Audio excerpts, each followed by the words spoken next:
Evangelho de Mateus, capítulo 25.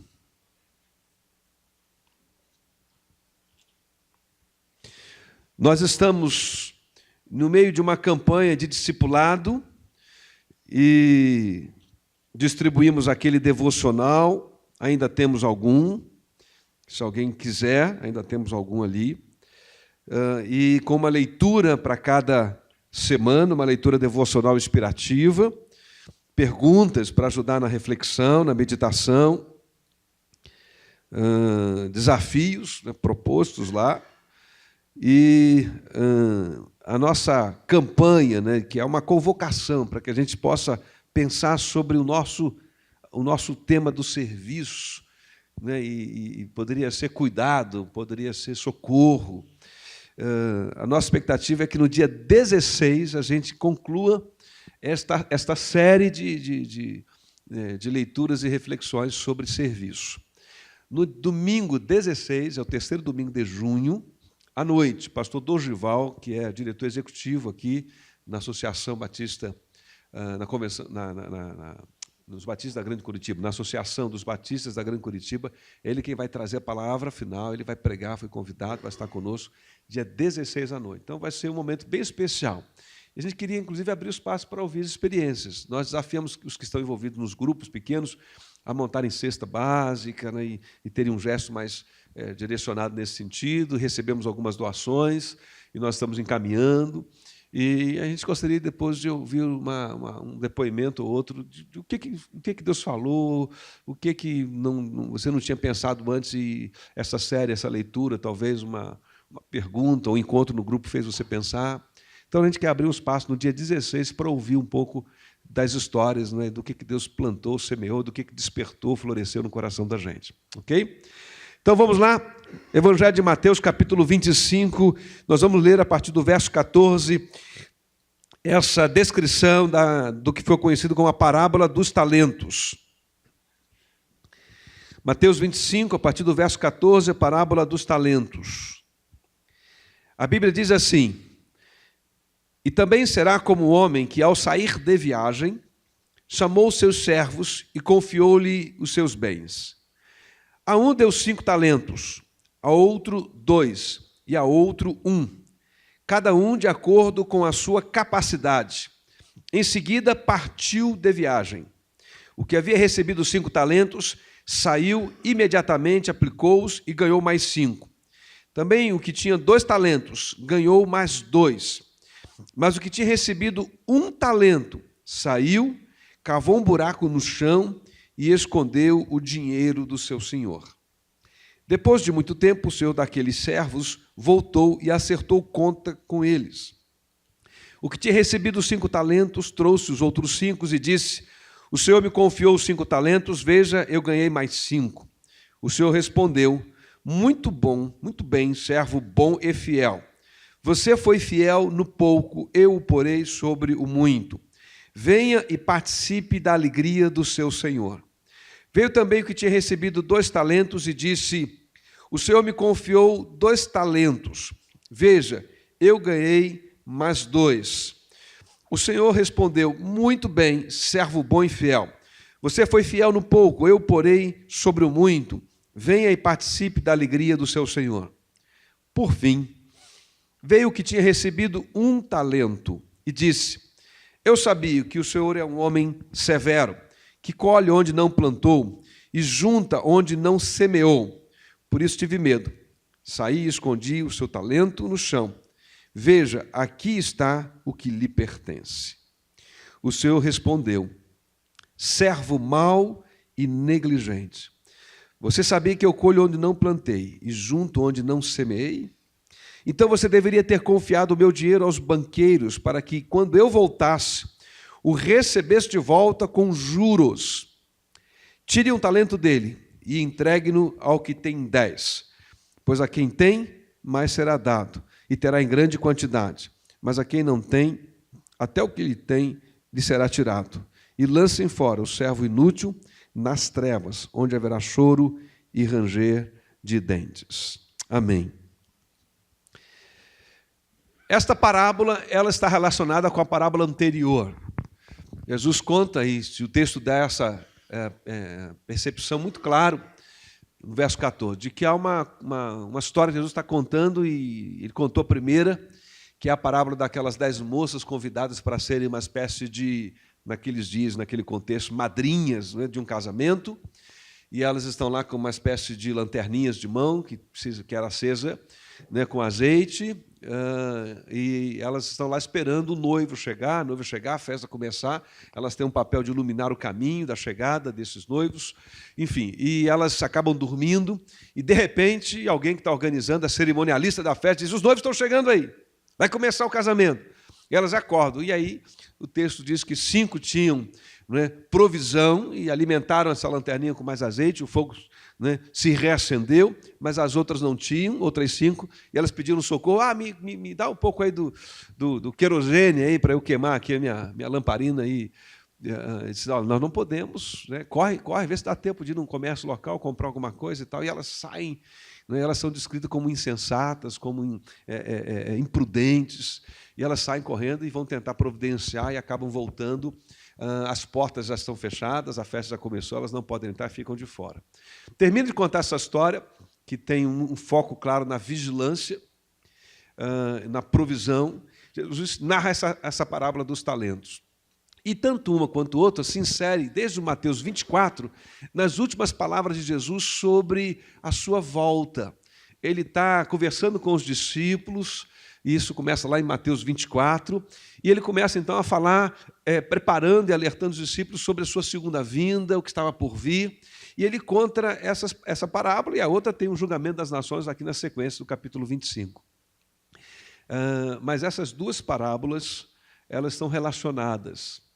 Na verdade, nós separamos ali o verso 13 e o 14 para a organização, os editores do texto bíblico, mas o texto original, você sabe, não existe os versículos.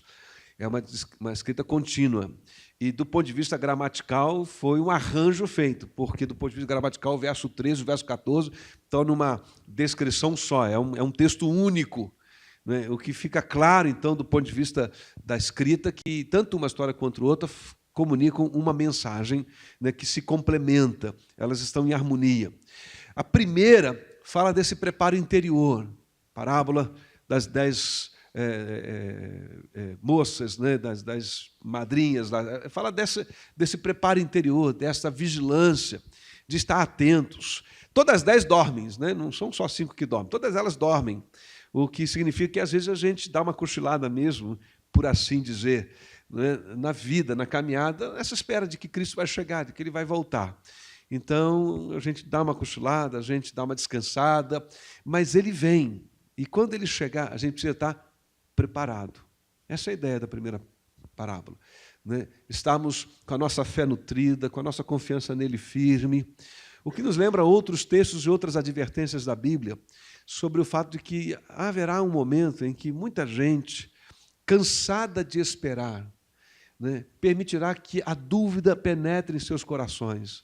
Muita gente que, cansado de esperar a promessa da volta de Jesus, comece a relaxar e a talvez pensar assim: será que ele vem? Será que não vem? Será que essas palavras vão se cumprir? Não vão? Será que é verdade? Não é? E talvez, né, eu penso livremente aqui com você nessa manhã, talvez, influenciados mesmo pelo ambiente, pela cultura, pelo entorno, baixaram as suas guardas espirituais e se permitiram o luxo, né, talvez, de transitar em ambientes e em conversas, e em lugares, em vínculos que não se promove a fé, que não se afirma a confiança no Senhor. E acabaram afetados por isso. E é como se Jesus alertasse, dizendo assim: preste atenção, é verdade, vai haver uma sensação frequente de que parece que o Senhor não chega nunca, de que não vem nunca, de que a vida cristã não está sendo realizada plenamente conforme as expectativas iniciais da nossa conversão, de que as promessas, de que essa presença do Senhor entre nós já não é tão forte. E é possível, sim, que a nossa fé fraqueje, é possível, sim, que alguma dúvida, né, queira se estabelecer no nosso íntimo. E essa parábola diz: fique firme. Fique firme, seja preparado. É mais ou menos, talvez, o sentimento que moveu o apóstolo Paulo na sua última carta, quando ele escreve a Timóteo, a sua segunda carta. Ele diz: Timóteo, prega a palavra a tempo e fora de tempo. E ele explica por quê. Porque haverá um momento em que os homens não suportarão a sã doutrina, a verdade. E tendo que, como comichão, coceira por novidade, vão em busca de novidades. Da novidade pela novidade. E por causa dessa fragilidade, né, da busca da novidade pela novidade, se abrirão para outras influências e a fé ficará comprometida. Então, Paulo diz para Timóteo: prega a palavra. E essa é uma exortação não apenas para pregar a palavra evangelística, não é apenas uma recomendação, a gente lê muito nesse sentido, né? Prega a palavra, anuncia Jesus Cristo às pessoas, mas é prega a palavra de Deus, seja para quem está de fora, seja para quem está do lado de dentro. Seja para quem não conhece Cristo, então anuncia Cristo, prega a palavra, apresenta o Evangelho. Ah, mas e eu? Eu que já tenho Cristo. Também se expõe a palavra, leia a palavra, reflita sobre a palavra, dê um lugar na sua agenda para a palavra. Por quê? Porque todos nós estamos debaixo do mesmo sol, sob domínio do mesmo tempo. E o cronômetro está rodando para todo mundo. O que significa que todos nós estamos sujeitos a negligenciar a palavra revelada de Deus para a nossa vida. A deixar, de alguma forma, que a chama da fé, o que nos trouxe para Cristo, né, diminua, fique fraca, fique frágil, de tal forma que a gente perca a capacidade da vigilância. E olha aqui para mim, a vigilância é uma recomendação permanente na Bíblia, não é? O tempo todo. Esse é um elemento presente, né? E a gente já pode, então, pensar assim: se a Bíblia recomenda vigie, é porque a nossa tendência é não vigiar.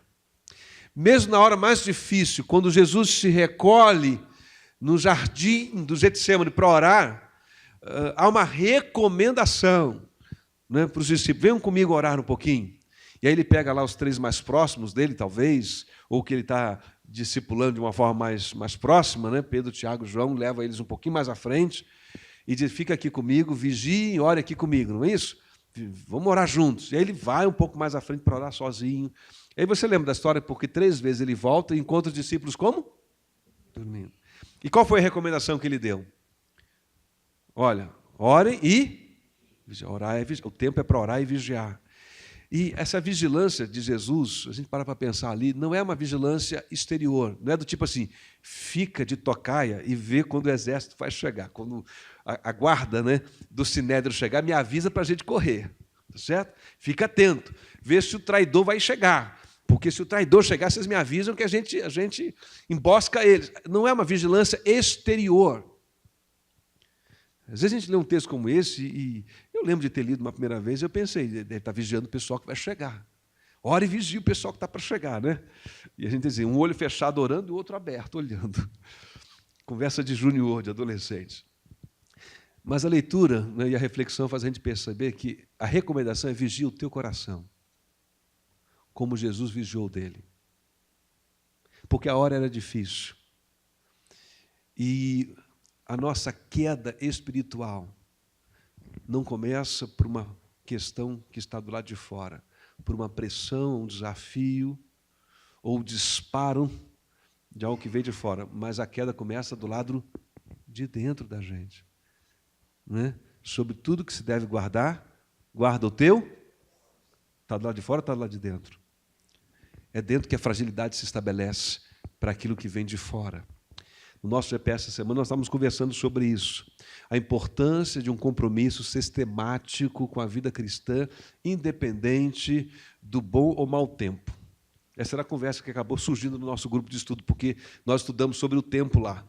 Né? E como na semana passada não foi possível a nossa reunião, fizemos essa semana, e o tempo estava na matéria de estudo do GPS. O que você faz com o seu tempo? E nós estávamos falando sobre isso. Na igreja, na comunidade da igreja, na reunião de um pequeno grupo, não é? Nem sempre a gente acorda domingo de manhã com boa vontade para vir à comunidade, à igreja, para o culto, para um evento. Eu não sei vocês, né? Talvez vocês sejam mais santos que eu, mas tem domingo que eu venho, assim, né? Porque a Renata Code, você tem que ir para a igreja. Por quê? Porque você é o pastor da igreja, você tem que estar lá.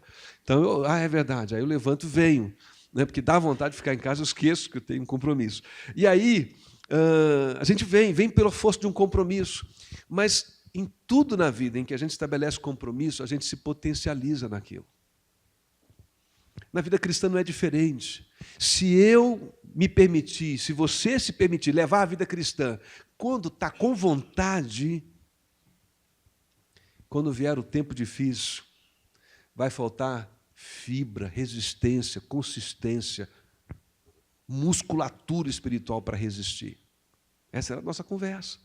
Então a gente vai, às vezes, para o GPS, vai para o Google da igreja, e vai se arrastando, e vai, né? É como ir estudar, é como ir trabalhar. Né? Imagina se a gente tratasse assim o resto da nossa vida. Não é isso? Hoje eu não quero estudar. Tá chovendo, né? O tempo não está bom, sei. Né? Imagina. Dia de prova, é assim, gente? Assim? Era assim lá, Daphne? Hoje eu não vou apresentar meu TCC, não. Estou cansado. Assim, eu vou avisar o pessoal da banca que eu não vou. Né? Não funciona, né?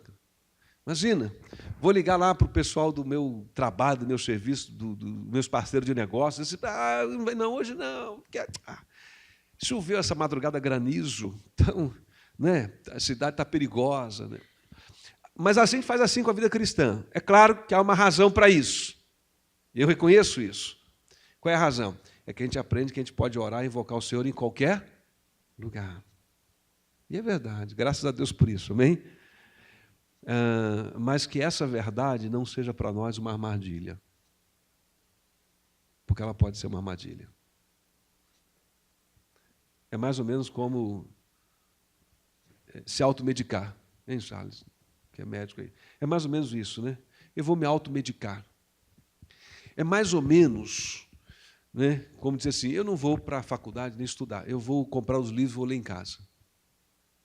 Eu chego lá, o professor pega o livro, né, dá uma explicação que está no livro, depois passa o exercício que está no livro e me pede para anotar no meu caderno o que está no livro. Então, está tudo no livro. Então, eu vou comprar o livro e fico em casa. Só que a gente perde da experiência do convívio, a gente, né, negligencia o fato de que, às vezes, um compromisso, um vínculo externo é fundamental para que a gente desenvolva disciplina pessoal, e por aí vai.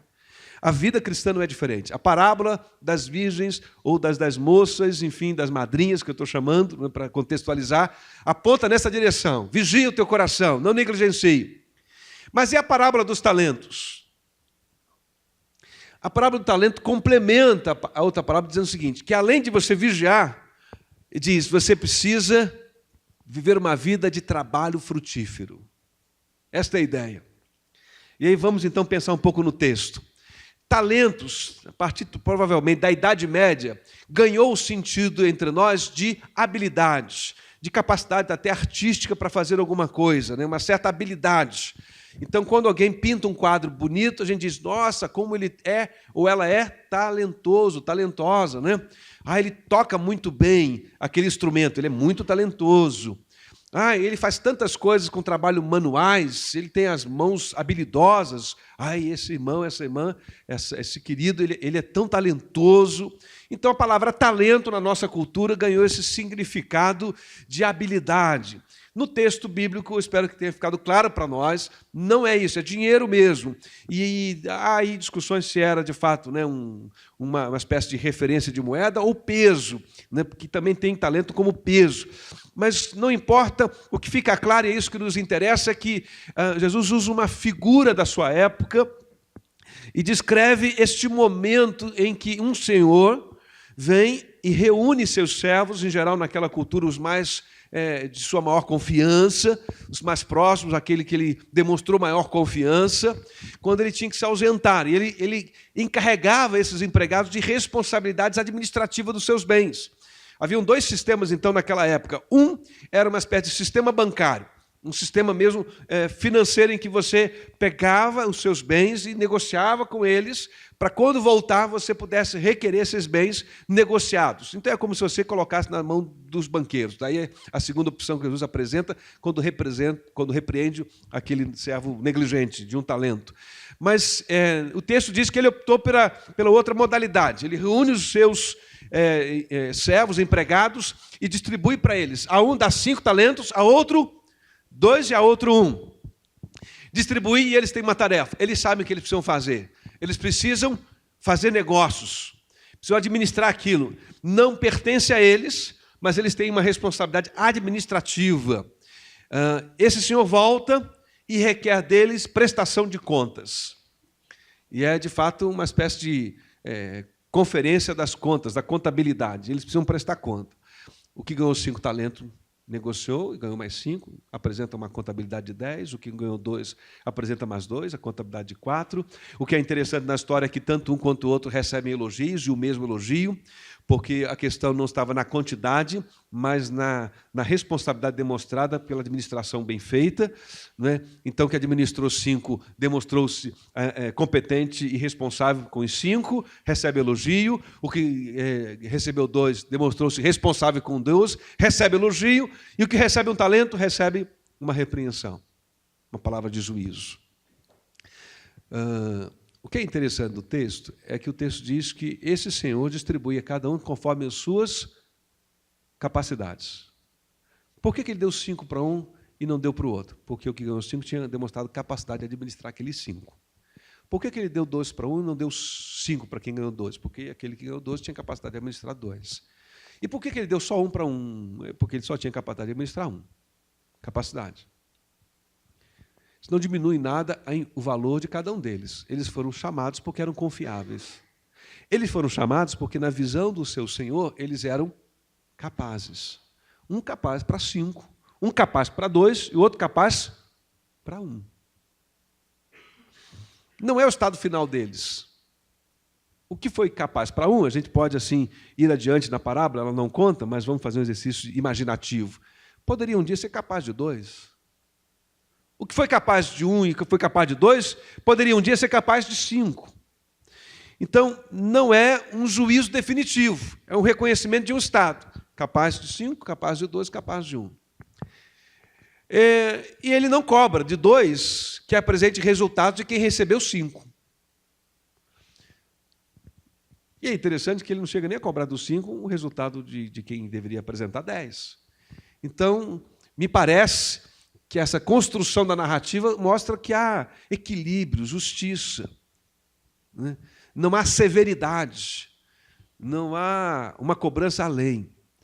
E ser convidado pelo Senhor para administrar os seus bens é por si só já um elogio, seja para 5, para administrar 2 ou para administrar 1. É por si só um elogio. Você é confiável, você é capaz. Mas Jesus diz que aquele que administrou um só, e ele é o foco da parábola, é sobre ele que se acende a luz do refletor principal. Os outros 2 estão ali para fazer contraste. Os outros 2 é pano de fundo. Os outros 2 ensinam para a gente o que tem que ser feito, que o 1 não fez. Então, não importa se era 5, se era 2, se era mais, se era menos, mas os outros 2, os primeiros da história, estabelecem o pano de fundo da expectativa e do que se esperava daquele que se recebeu só um talento. E sobre ele acende o refletor. A Bíblia usa uma expressão no original dizendo que ele foi mau e negligente, e o sentido é de preguiçoso. Um dos significados é de relapso por preguiça. E a preguiça é uma outra palavra para a gente descrever de alguém que não tem responsabilidade, de quem não assume responsabilidade. Quem não assume responsabilidade é irresponsável. E um preguiçoso é irresponsável. Então, o que o Senhor está dizendo para ele é: você é um irresponsável. Você foi preguiçoso. Não há justificativa para isso. Você é capaz. Você era capaz, mas você foi negligente, foi preguiçoso. Por que as pessoas agem de um modo responsável e por que há pessoas que nos deixam a impressão de serem preguiçosas? Por quê? Eu sei que aqui nessa manhã não tem ninguém responsável nem preguiçoso, então, mas vamos fazer um exercício de pensar juntos. O texto não diz, é só um exercício. Talvez ele pudesse dizer assim, eu esperava que o senhor confiasse em mim pelo menos 2 talentos, 5 talentos. Eu fiquei ofendido, fiquei magoado, porque, olha lá, para ele, confiou 5. Ele já é metido, com mais 5 vai ficar mais metido ainda. Né? Aquele outro que o senhor confiou 2, eu também acho ele meio folgado, ego grande, agora o senhor confiou 2, ele mais do que a mim, ele cruza por mim pelo corredor e olha de cima para baixo. Eu estou me sentindo mal, humilhado, desprezado. Né? O texto não diz, é só especulação. Ele poderia dizer, não vou fazer mais nada. Mas ele não se dá nem o trabalho de entregar para os banqueiros, né? Para os bancos, para usar o segundo sistema, né, daquele contexto do Império Romano naquela época. Por quê? Porque ele acha que ele não recebeu o suficiente. O texto diz que ele diz, olha, o senhor é muito severo. Será que ele tinha um conceito de severidade realmente? Ele está dizendo, o senhor é muito severo, o senhor cobra demais, o senhor é muito duro, mas o senhor colhe o que o senhor não plantou. O senhor que espera colheita daquelas coisas que o senhor não semeou. É o que ele diz ali, faz uma acusação. Eu tive medo e escondi, enterrei. Um comentarista do texto bíblico, analisando, faz uma observação interessante. Ele diz que ele matou o dinheiro, matou os bens, matou a riqueza do homem, porque enterrou. Você enterra coisa morta, né? Mesmo quando você enterra uma semente, Jesus disse que a gente enterra uma semente e ela, para dar fruto, ela tem que morrer, né? Então, esse conceito de enterrar está ligado muito a esse estado de alguma coisa morta. É como se ele dissesse, isso aqui não vai dar para nada. Será que ele era o que nós diríamos hoje, então, um pessimista? Né? Dizem que o otimista é aquela pessoa que vê em cada dificuldade uma oportunidade. E que o pessimista é aquele sujeito que em cada oportunidade vê uma dificuldade. É uma boa definição, né? Será que foi isso, gente? O texto não permite a sua especulação, mas há algo que a gente pode afirmar com segurança. Ele foi considerado capaz. Ele recebeu a confiança do seu Senhor. Ele deveria ter sido responsável da administração dos talentos que lhe foram confiados, ou do talento que lhe foi confiado. E o seu Senhor usa as palavras dele para dizer, você pensava de mim que eu era severo e justo, né, eu cobrava demais, então se eu sou severo e justo, você deveria ter agido de maneira muito mais responsável. Responsável. E aí eu fiquei pensando no meu coração, na minha relação com Deus, na nossa relação com Deus, quando a gente vai de um extremo ao outro. É verdade, às vezes a gente tem uma relação com Deus e a gente concebe Deus severo. E para cada acidente da nossa vida, a gente atribui uma espécie de juízo divino. Bateu o carro, deve ser alguma coisa que está errada comigo, Deus está me punindo. Tropecei, dei uma topada na calçada, caí. Meu Deus, Deus está me punindo. Já sei, aquilo que eu fiz, aquilo que eu pensei, aquele negócio que eu fiz ontem à noite, Deus já está aqui, ó. Né? Tem gente que pensa assim, em cada acidente, em cada ferimento, uma doença, alguma coisa não está bem, é Deus me trazendo à presença dele, me punindo, né? E aí o texto preferido de quem vai para esses extremos é Hebreus, não é isso? Porque Deus açoita quem tem com o filho, e se você não tem disciplina, você não é filho, é bastardo, porque está lá em Hebreus isso. Tira esse texto do contexto e a gente pensa, então Deus é assim mesmo, né? Açoita e tal, e Deus não é fácil. Deus não brinca com Deus, não. Por outro lado, a gente pode ir para um outro extremo. Qual é o outro extremo? O outro extremo. Isso é um exagero. Isso é um exagero. Deus é amor. Deus é amor, é love. Entendeu? É amor. Né? Deus é Deus da graça. Talvez esse rapaz do texto pudéssemos especular, né, a história dele, indo além daquilo que o texto diz, apenas para exercício de reflexão, né? Fosse de um extremo ao outro. Acusa ele de ser severo, mas eu tenho a impressão que, na prática, ele está mais nesse extremo daqui. Tipo, o meu Senhor é bom. Eu não preciso ser responsável por coisa nenhuma. Eu sei que na hora eu vou falar com ele, eu vou me explicar, e eu vou falar das minhas dificuldades, eu vou dizer para ele, eu tive medo, e o senhor é o senhor severo, né? E ele que é bom, coração mole, ele vai entender. Às vezes a gente peca por irresponsabilidade, porque a gente confia demais que o outro vai entender. Maridos que abusam das esposas, porque pensa, ela vai entender. Aí um dia ela não entende. E ele se assusta. Por onde foi aquela mulher paciente? Você sugou a paciência dela. Você abusou. Ou o contrário, as mulheres acerca do seu marido. Ou o contrário, filhos acerca dos seus pais. Ou o contrário, pais acerca dos seus filhos. Ou, em uma outra dimensão, na relação profissional. Não, meu amigo, meu parceiro, meu sócio, meu patrão, ou meu funcionário, eles vão entender. É esse extremo de achar que a gente pode, talvez, relaxar na responsabilidade. O texto não diz, mas o texto fica evidente. Chama todos nós a sermos responsáveis na vida com aquilo que temos para fazer. E aí, duas coisas que eu queria que você entendesse aqui, e já caminho para fechar essa palavra. Preste atenção. Primeiro, o texto fala de coisa que Deus nos dá, não de coisas que nós temos. Deus tem nos dado coisas.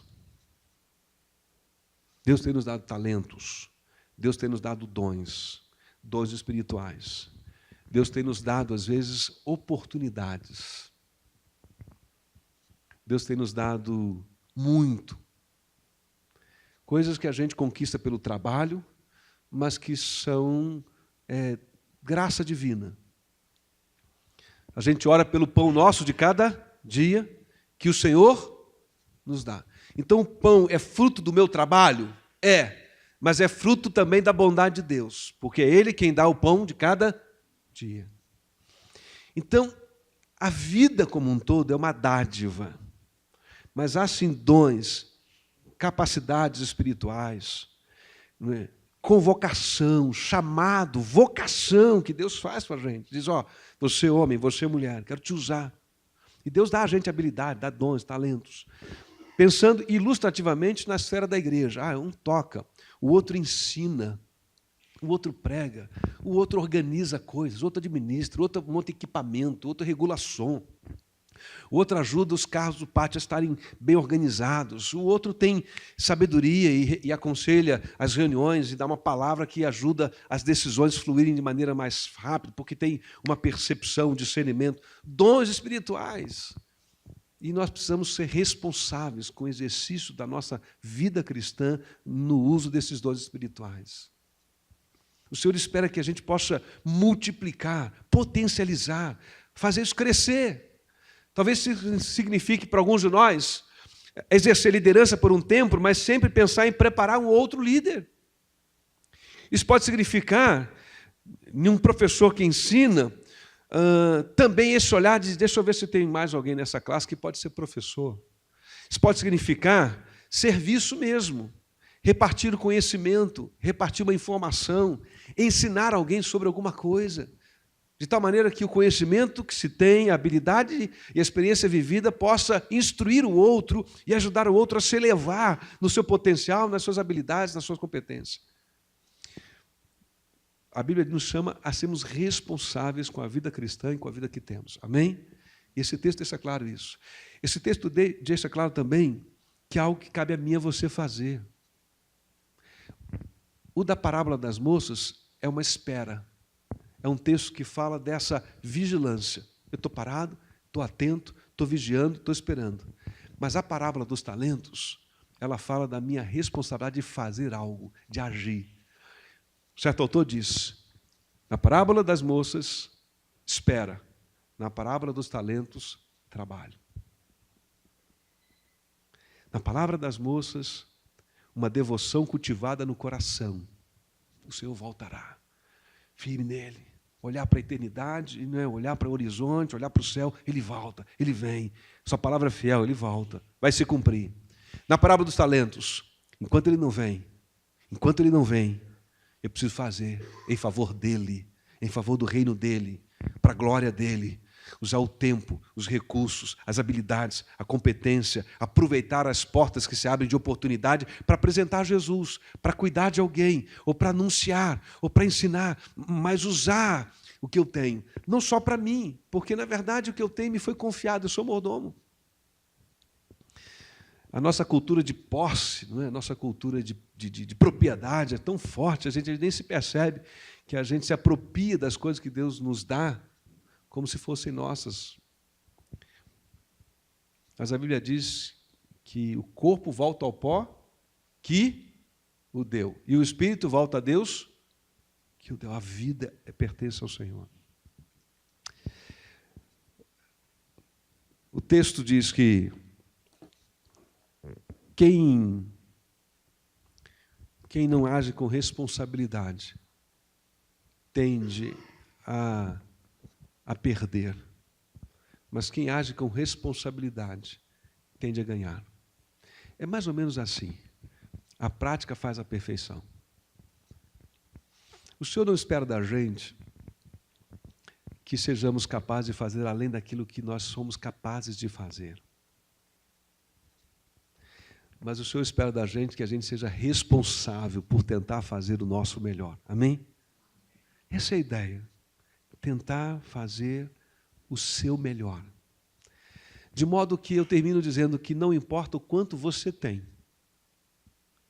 importa o que você faz com o que você tem. Não importa o quanto de dinheiro, não importa o quanto de tempo, não importa o quanto de conhecimento, não importa o quanto de experiência, não importa o quanto da sua idade. Talvez esse seja um elemento de fragilidade da nossa relação com os nossos pares, né? A gente se compara demais. Ele tem mais, ela tem mais, ele foi mais favorecido, ela está mais, mas também, olha, não é? E nesse processo de nos compararmos, a gente geralmente faz comparação para dizer assim, olha como eu não tenho, né? Olha como eu não tenho. Não sei se é assim com vocês. Eu lembro de um quadro pintado, né, em que tinha um sujeito caminhando na calçada. Isso é um quadro. Se você pesquisar na internet, é capaz de achar. Só não me lembro mais o nome. Não é também de um artista famoso, é só um quadro ilustrativo. O sujeito está caminhando na calçada. Aliás, perdão, tem um pedinte na calçada, alguém sentado, que olha para um sujeito caminhando. E ele olha como de que assim, o que ele tem para me dar. O que está caminhando está olhando para o outro lado, nem enxerga quem está caído na calçada. Porque tem alguém passando na bicicleta. E o que está na bicicleta olha para um outro que está assim parado numa espécie de avenida, no sinal, que está em um carrão. E o que está no carrão está olhando para o cara, porque era uma pista dupla, o outro que está num carrão maior ainda. E a lição é rápida, a ilustração. Está todo mundo olhando para quem tem mais e pensando, se eu tivesse condições de andar, se eu tivesse aquela bicicleta, se eu tivesse aquele carro, se eu tivesse aquela vida, se eu tivesse o que ele teve. Mas a parábola chama a gente para olhar para o que a gente tem, porque não é o quanto você recebeu, mas o quanto você é responsável com o que você tem. E eu desconfio que o texto me permite dizer, com segurança, que se a gente tem menos do que a gente gostaria de ter, é possível desenvolver as competências para ter mais. Mas a vida não vai dar mais do que você é capaz de ter. E isso é uma coisa assim, um pouco desconfortável, dá pano para manga e muita conversa. Mas, de certa forma, cada um de nós tem a vida que tem se permitido ter. E o grande desafio é a gente achar a nossa vocação, né, diante de Deus, nosso papel, a nossa missão, independente do que se tem ou não se tem, e dar o nosso melhor no tempo, no dia, na hora, no contexto em que nós estamos. Que Deus te abençoe. Vamos celebrar a ceia. Quero convidar os músicos para virem aqui. Eles vão dedilhar uma música. Não vamos cantar ainda não, é só um fundo, não é? Convido os diáconos para virem aqui. Pedro, Aval, Mão de Almo. E nós vamos celebrar a ceia. Vamos orar ao Senhor. Vamos consagrar esse momento diante do Senhor. Eu vou pedir ao Minoro para fazer a sua oração, Minoro. Se quiser ficar em pé, talvez, para a gente ouvir a sua voz. Se quiser vir também orar no microfone, pode vir. Né? Dá para orar daí mesmo? Minoro vai fazer uma oração, colocando esse momento diante do Senhor. Né? Orando por todos nós, que Deus nos guie pelo seu Espírito, para que a gente viva uma vida dando o nosso melhor com o que a gente tem. Amém? Porque nós vamos celebrar a ceia. E a ceia é uma representação de que Deus deu o melhor que Ele tinha, por mim e por você, em resgate da gente. Deus amou o mundo de tal maneira que deu o seu Filho unigênito, para que todo aquele que nele crê não pereça, mas tenha vida eterna.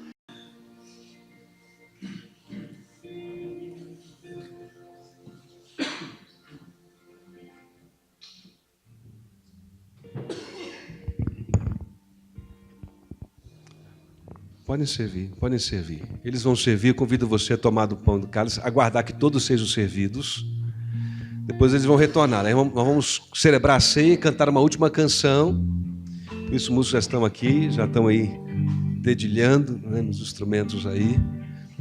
E essa música de fundo é para que você e eu possamos ter esse momento mais sereno, mais solene, mas também sereno, espontâneo, mas de devoção. Então, se está com pão na mão, está com cálice. Enquanto você aguarda que os demais sejam servidos, ore ao Senhor.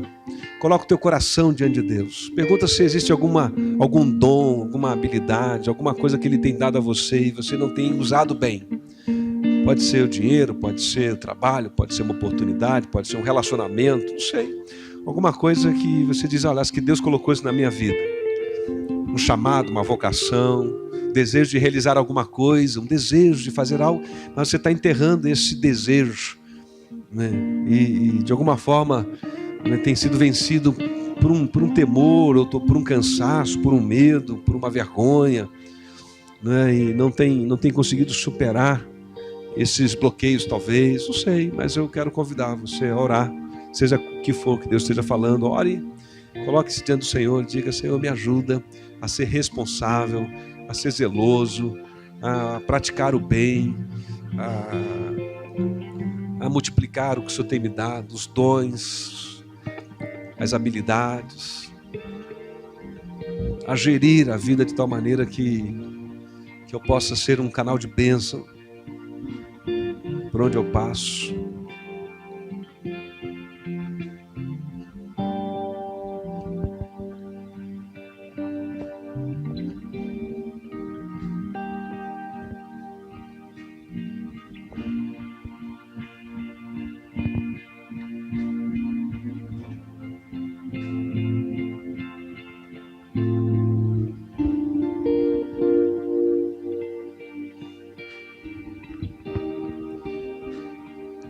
Alguém que deixou de receber aqui dentro o pão ou o cálice, lá já foi servido lá embaixo. Amém. Aqui dentro alguém que deixou de receber do pão ou do cálice, faz um sinalzinho com a mão. Não, todos foram servidos. Vamos servir os músicos então, por favor.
A Bíblia diz que na noite em que o Senhor Jesus foi traído, Ele, reunido com os discípulos, tomou o pão, era o período da Páscoa, então já estava programado um momento de reunião entre eles, mas aí Ele dá um outro significado à Páscoa, não é?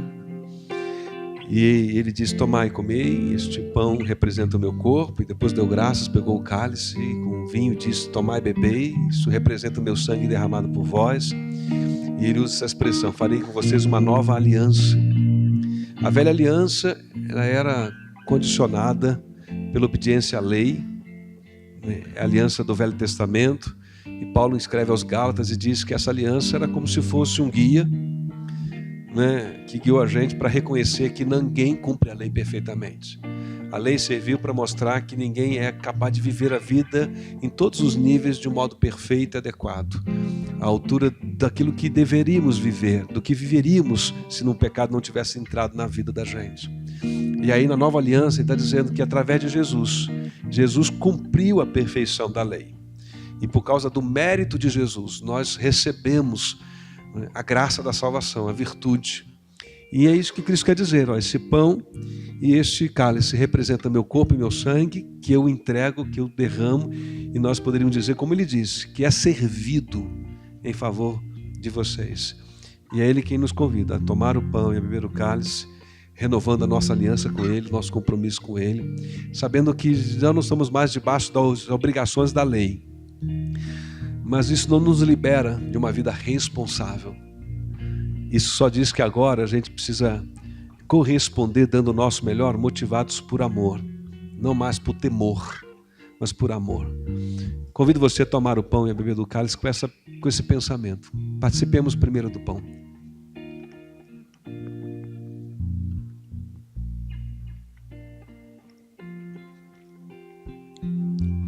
Bebamos do cálice também.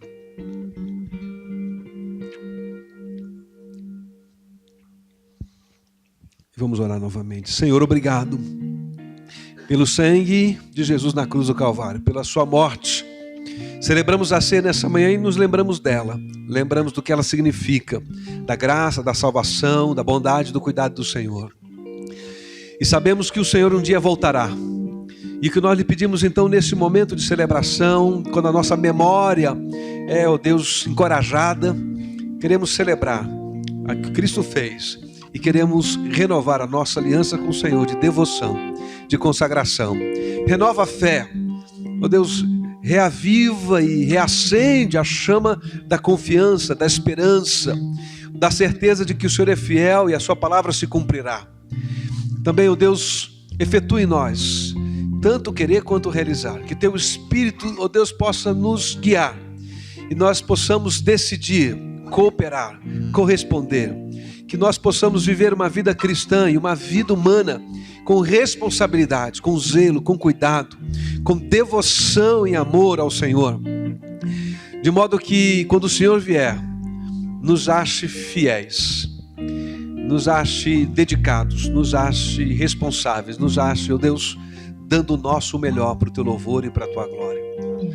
Retira do nosso coração, pela presença do teu Espírito, dando frutos em nós, toda preguiça, toda acomodação, toda frieza e tudo aquilo que possa bloquear, ó Deus, que possa de alguma forma obstruir o fluir da graça, da presença do teu Espírito, da alegria do serviço. Mais uma vez nós oramos como igreja e consagramos o próximo sábado, dia 8, como um dia especial da Feira da Avenida, de serviços, de compartilhar a comunhão, de estarmos aqui numa alegre convivência e também, ó Deus, usando esse momento, essa oportunidade estratégica para dar testemunho para essa comunidade da nossa presença nesse lugar e do nosso compromisso com Jesus. Então abençoa-nos desse modo, abençoa o nosso domingo, despede-nos com a tua paz e a tua bênção, em nome de Jesus, amém. Vamos ficar de pé, cantaremos uma última canção. E os diáconos vão passar aí, recolhendo o cálice da sua mão para que você não tenha que deixá-lo. Eles são descartáveis, mas nós vamos recolhê-lo então, ajudando o descarte deles.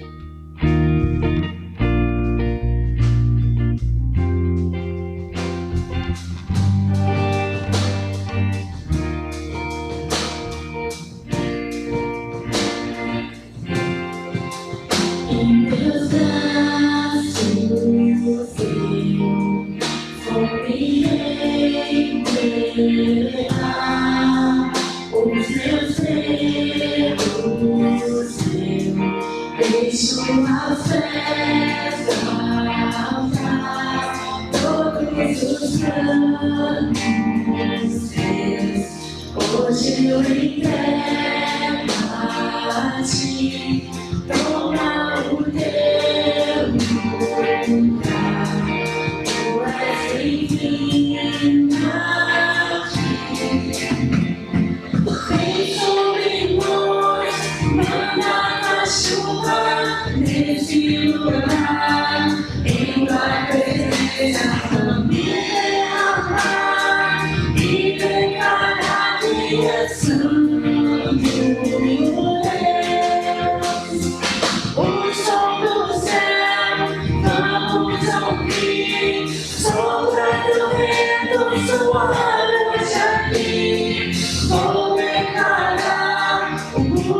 único nome que salva.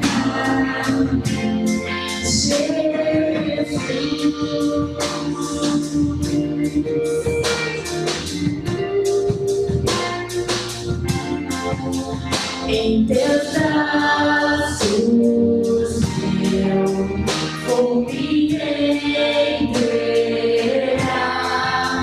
os meus dedos eu deixo aos pés do altar, todos os caminhos meus, hoje eu entrego a ti. Toma o teu lugar, tu és bem-vinda.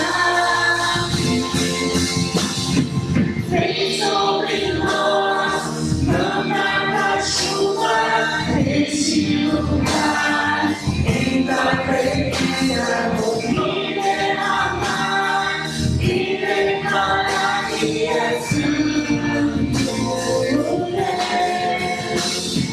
O som do céu, vamos ouvir, sopra teu vento suave hoje aqui, vou declarar o único nome que salva.